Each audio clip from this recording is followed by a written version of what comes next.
Assalamualaikum warahmatullahi wabarakatuh. Perkenalkan, nama saya Wahyu DS Maghrib, kelas 4B dari jurusan Pendidikan Guru Madrasah Ibtidaiyah dengan NIM 221552081. Baik, pada kesempatan kali ini saya akan menjelaskan hasil review materi kelima dengan mata kuliah evaluasi pembelajaran. Baik, langsung saja kita masuk pada materi pertama, yaitu konsep asesmen dalam kurikulum merdeka.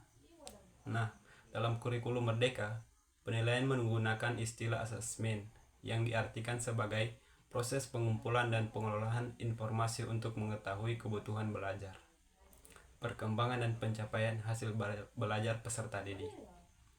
Yang kedua, prinsip-prinsip asesmen pembelajaran. Untuk memastikan proses asesmen berjalan dengan baik sehingga dapat berfungsi untuk perbaikan proses pembelajaran, ada beberapa prinsip asesmen yang harus diperhatikan, yaitu yang pertama, asesmen merupakan bagian terpadu dari proses pembelajaran, fasilitasi pembelajaran, dan penyediaan informasi yang holistik sebagai umpan baik untuk pendidik, peserta didik, dan orang tua wali agar dapat memadu mereka dalam menentukan strategi. Yang ketiga, jenis-jenis asesmen dalam kurikulum merdeka. Nah, secara umum, asesmen dalam kurikulum merdeka belajar terdiri dari 3 jenis, yaitu asesmen diagnostik, asesmen formatif, dan asesmen sumatif. Yang pertama itu ada asesmen diagnostik, bertujuan untuk mengidentifikasi kompetensi, kekuatan, kelemahan peserta didik.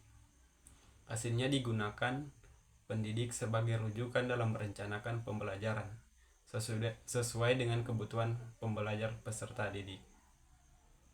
Yang kedua, ada asesmen formatif. Nah, penilaian atau asesmen formatif bertujuan untuk memantau dan memperbaiki proses pembelajaran serta mengevaluasi mencapai tujuan pembelajaran. Yang keempat, merencanakan pembelajaran. Apabila pendidik menggunakan modul ajar yang disediakan, maka ia perlu membuat perencanaan asesmen. Namun bagi pendidik yang mengembangkan sendiri rencana pelaksanaan pembelajaran dan atau modul ajar, maka dari itu perlu merencanakan asesmen formatif yang akan digunakan. Kelima, ada bentuk-bentuk asesmen dalam kurikulum merdeka. Bentuk asesmen dalam kurikulum merdeka, baik untuk asesmen formatif maupun sumatif, terbagi pada 2 bentuk, yaitu tertulis dan tidak tertulis. Bentuk asesmen tertulis adalah seperti jurnal, esai, dan poster, dan tes tertulis. Yang ketujuh, ada penyusunan instrumen penilaian. Dari beberapa bentuk asesmen di atas, berikut ini adalah penyusunan instrumen penilaian dari bentuk asesmen. Yang pertama, tes tertulis.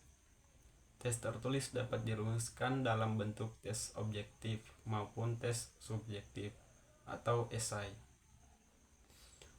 Untuk soal bentuk tes objektif, pilihan ganda adalah salah satu bentuk tes objektif yang sering digunakan dalam asesmen yang bersifat nasional karena penilaiannya dijamin objektif.